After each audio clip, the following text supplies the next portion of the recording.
Cara, eu queria começar primeiro dizendo que a maioria das pessoas não sabem da existência do modelo de negócio. Boa. Eles não sabem que sequer existe essa história do modelo de negócio, entendeu? O cara, ele trata um negócio como se fosse algo aleatório, né? Ah, meu pai fez assim, meu avô fez assim, então eu faço assim também. É meu síndrome de Gabriela, né? Eu nasci assim, vou viver assim, vou morrer assim. Então, não é verdade, não precisa ser assim. Um modelo de negócio bom, ele faz com que pessoas medianas se tornem extraordinárias. Um modelo de negócio ruim faz com que pessoas boas tenham performances medíocres, porque o modelo é ruim. É como se o negócio fosse a semente. E você planta a semente para poder a árvore nascer e dar frutos. E você lucrar com a venda Dos frutos. da sua colheita. Sim. Não é verdade? O modelo de negócio é o solo. Você pode ter uma semente boa, mas se você for plantar essa semente no concreto, não vai nascer. Se for plantar essa semente no asfalto, não vai nascer. Se você for plantar essa semente nesse carpete aqui, não vai nascer. Então você pode ter uma semente muito boa, o produto ser bom, a sua ideia ser boa, você ser bom. Mas se você plantar isso numa terra que não é fértil, não vai adiantar. O modelo de negócio determina se a terra é fértil ou não é. Então, faz muita diferença. E, infelizmente, grande parte dos empresários sequer sabem que isso existe. E eu sei disso porque eu não sabia que isso existia, entendeu? Tive que aprender, já estou na estrada há 30 anos. Em abril do ano que vem eu faço 30 anos empreendendo, então hoje para mim pode ser óbvio, mas não é óbvio para a maioria dos empresários. A gente vai conversar sobre isso primeiro para o cara saber que existe modelo. Quando caiu a sua ficha que existia modelo de negócio, você começou a questionar sobre modelo, você começou a olhar de um jeito mais, sabe, que nem você começou a olhar a planta baixa do negócio, sabe?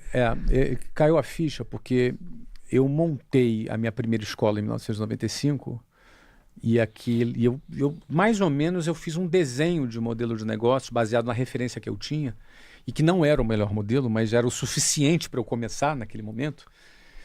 E aí eu dei muito certo naquela escola, e abri a segunda, a terceira, a quarta, a 10ª, a 20ª, abri 24 escolas em 3 anos.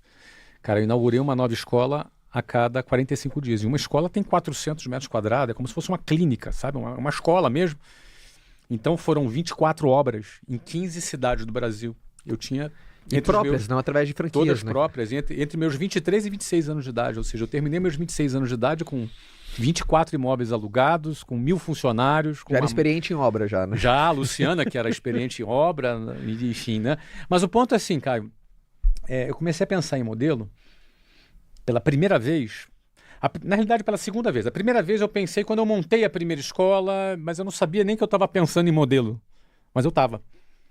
Eu já fiz uma coisa legal, que já era melhor do que eu conhecia, mas não era nem perto do que poderia ser ainda. Mas para mim estava ótimo.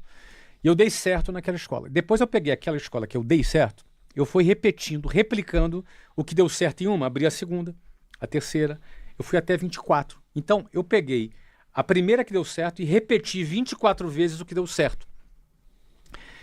E aí acontece já alguns problemas, porque a maneira de você tocar uma escola é uma, 24 é outra.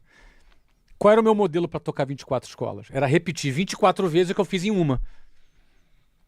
Isso não é necessariamente, isso não é quase certo que uma hora vai dar pau. Sim. Porque o teu tempo é limitado, o teu esforço é limitado, tua visão é limitada, é tudo limitado. Então, para você dar conta, depois eu cheguei a ter mais de 400 escolas, você tem que fazer a mesma coisa de um jeito diferente. E esse jeito diferente envolve gente, envolve gestão, envolve tecnologia, envolve vários fatores que naquele momento eu não sabia ainda. Então eu estava ali tentando fazer com 24 o que eu fiz em uma 24 vezes. O que aconteceu? Óbvio, eu fiquei estafado, cansado. E aí o dia que eu pensei em modelo de negócio pela segunda vez foi quando eu estava em Maceió. E aí nesse dia eu estava indo para Curitiba. Você vê que Maceió para Curitiba é uma viagem internacional, não é? E aí eu peguei aquele voo da VASP, lembra da VASP? Opa! Voando aleatoriamente sem previsão. Era o que significava VASP. E aí eu saí de Maceió, parei em Salvador para fazer a escala, depois saí de Salvador, parei em São Paulo para fazer uma conexão, 2 horas de espera, pegava o voo para Curitiba. Levava 8 horas esse voo. Quando eu cheguei em Curitiba, e o gerente de Curitiba me recebeu, a gente foi jantar, durante o jantar eu recebi a ligação do gerente de Maceió. Cara, deu um problema aqui, teve um professor aqui, saiu na mão com o aluno, deu polícia, deu imprensa, uma confusão, cara, preciso que você venha aqui me ajudar para resolver esse problema aqui. E aí eu falei, cara, fica tranquilo, eu tô indo aí amanhã. Voltei pro gerente de Curitiba, ó, vamos desmarcar aqui, eu tenho um pepino ali para resolver, vou lá em Maceió resolver. E aí quando foi 7 horas da manhã, eu estava no aeroporto. Na realidade, meu voo sai às 7 horas da manhã do aeroporto. Acho que eu acordei umas 4h30 da manhã para ir para o aeroporto, até chegar, enfim, tem que chegar com aquela antecedência. Cansado, devo ter dormido umas 3h30, 4 horas aquela noite. Fui para Maceió. Desmarquei tudo em Curitiba e peguei o voo 7 da manhã, fui para Maceió. Pousei em Salvador. O que aconteceu em Salvador? Sentei naquela poltroninha gostosinha, confortável, na sala VIP e apaguei, cara. Apaguei. Eu devo ter dormido umas 4 horas seguidas, sentado na poltrona do aeroporto, cara. Devo ter babado, roncado, sei lá o que eu fiz, cara. Aquele dia deve ter sido um vexame, sei que eu apaguei. O problema é que quando eu acordei, cara, onde é que eu tô? O que eu tô fazendo aqui? Tô aonde? Tô indo pra onde? Eu não me lembrava o que eu tava fazendo e pra onde eu tava indo, cara. Eu levei um tempo pra entender. Depois eu peguei no meu bolso o ticket, olhei. O ticket era assim, tipo 11 horas meu voo pra Salvador e era 1 da tarde, uma coisa assim. Eu não entendi. Eu levei um tempo. Devo ter levado uns 5 minutos que pareceram uma eternidade para eu entender o que estava acontecendo. Naquele momento eu falei, quando eu entendi que eu estava indo para Salvador, para Maceió, que eu me lembrei qual era o problema, e que eu dormi e perdi o voo, eu pensei, cara, alguma coisa está muito errada. Eu preciso repensar. Preciso pensar na vida. Aí liguei pro cara e disse, Maceió, meu irmão, toca aí, resolve aí. Esse conceito seu nasceu lá? Nasceu lá? Não sei se eu nasci lá, acho que não, porque eu já pensava na vida várias vezes. Explica pra galera, porque eu sei. Porque pensar na vida é quando tu para e pensa, né? Para e reflete. Você precisa refletir. Não é? Então, naquele momento, eu preciso pensar na vida significa alguma coisa não está na direção certa. Eu estava bem, estava ganhando dinheiro, o negócio estava crescendo. Mas aquela situação, minha meta era ter 100 escolas próprias. Pô, com 24 eu estava dormindo no aeroporto, com 100, o que ia fazer? Acordar sonâmbulo e andar pela rua. Você entendeu, cara? O que ia acontecer? Então, assim, não estava legal. Não estava legal. Eu sou um cara entusiasmado, trabalho pra caramba, motivado, mas não estava legal aquilo ali. Preciso pensar na vida. Foi quando eu comecei a pensar na vida e foi quando eu fiz uma mudança muito forte no nosso modelo. A gente saiu daquele modelo, reestruturou o negócio, a gente fez franquia, reestruturou para a editora, a gente mudou completamente o nosso modelo de negócios e o negócio não só ficou muito melhor, mas lucrativo, como valeu quase 1 bilhão quando a gente vendeu. Você acha que a maioria dos empreendedores só pensa em modelo quando não está legal? Eu penso que, infelizmente, a maioria dos empreendedores não pensam no modelo nem quando não está legal, porque ele não sabe qual é a razão, ele pensa só o efeito.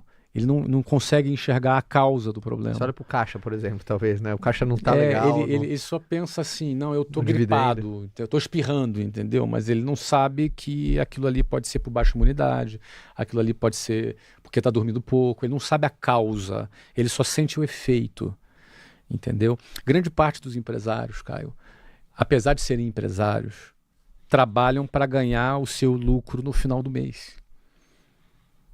E não tem nenhum problema você ganhar o seu lucro no final do mês. O problema é que um empresário que pensa como empregado do seu próprio negócio. Ele pensa no salário, que é o que sobra. Ele pensa no salário. O modelo mental dele é: eu preciso trabalhar, ganhar um salário e com esse salário eu pago as minhas contas. Esse é o modelo mental industrial. Receita menos despesa, o que sobra é o meu salário. É o meu salário. Então, o cara, ele tem esse modelo mental. E o modelo mental ideal do empresário não é esse. É ele trabalhar pelo valor do negócio dele. E não pelo que ele ganha no mês. Eu costumo dizer que o lucro, o dividendo, ele é a gorjeta do empresário. Eu nunca vi você falando isso. Eu falei hoje pela primeira vez na aula e adorei. Por isso que eu já estou usando aqui agora. Fala de novo, fala de novo. Ó, o lucro ou o dividendo do empresário é a gorjeta do empresário. Caraca, fale mais sobre isso. Porque o valor dele está no equity. Grande parte dos empresários, a maioria não consegue nem ter lucro. 80% quebra. E dos 20% que não quebram, talvez 10% fica andando de lado. E 10% tem lucro. Nossa, essa foi... Mas 0,1% constrói valor, constrói riqueza, constrói equity. Então, a melhor mentalidade do empresário não é ele trabalhar para ser funcionário do seu próprio negócio. Porque o modelo industrial criado na Revolução Industrial do século XIX, no final do século XIX, criou o modelo de escola que a gente conhece. O modelo de escola, um senta atrás do outro, uniformizado, sinal. É o modelo industrial. Exato. Por quê? Porque a Revolução Industrial, o início do capitalismo, trouxe a necessidade de você preparar a mão de obra para a indústria, para o mercado de trabalho. E está tudo certo, cara. O mercado de trabalho é importante, a gente contrata, nós temos vários funcionários. É importante, o mercado de trabalho ele é importante. Mas se o empresário decidiu, por livre e espontânea vontade, não fazer parte desse mercado de trabalho, ele precisa ter uma outra mentalidade. O problema não é você ter uma carreira numa empresa. O problema é você decidir ser empresário, mas manter o pensamento, o padrão de pensamento de uma carreira do mercado de trabalho. Porque senão ninguém pensa no estratégico, né? Você tem que sair do mercado de trabalho e você tem que pensar de outra forma. Então, qual é o pensamento comum do mercado de trabalho? Eu vou trabalhar, vou ganhar um salário e isso aí vai pagar, vou me sustentar, pago minha despesa, pago meus boletos, está tudo certo. Então, não tem nenhum problema esse modelo. Agora, se o cara decidiu ser empresário, ele precisa jogar um jogo diferente desse. Porque se é para ser empregado do seu próprio negócio, eu dou um conselho para a pessoa. Seja empregado de alguém, é melhor. Porque você vai trabalhar numa outra empresa. Vai ter o salário, não vai ter o risco. Você vai ter o salário, você não vai ter risco. Você vai ter 13º, você vai ter fundo de garantia. Você não vai ter o risco. Agora, o cara resolver ser empregado dele próprio, você entendeu? Então ele não vai ter 13º, não tem hora extra, ele não tem fundo de garantia, ele não tem nada e ainda tem um risco. É melhor trabalhar para outra pessoa. Então se o indivíduo decidiu ser empresário, então é melhor que ele faça o quê? Tenha um padrão mental diferente.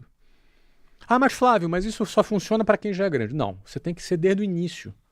Ainda que você ainda esteja vendendo o almoço para comprar a janta, numa fase da sua vida, e todo empresário tem essa fase, é preciso entender que eu estou construindo riqueza e não lucro.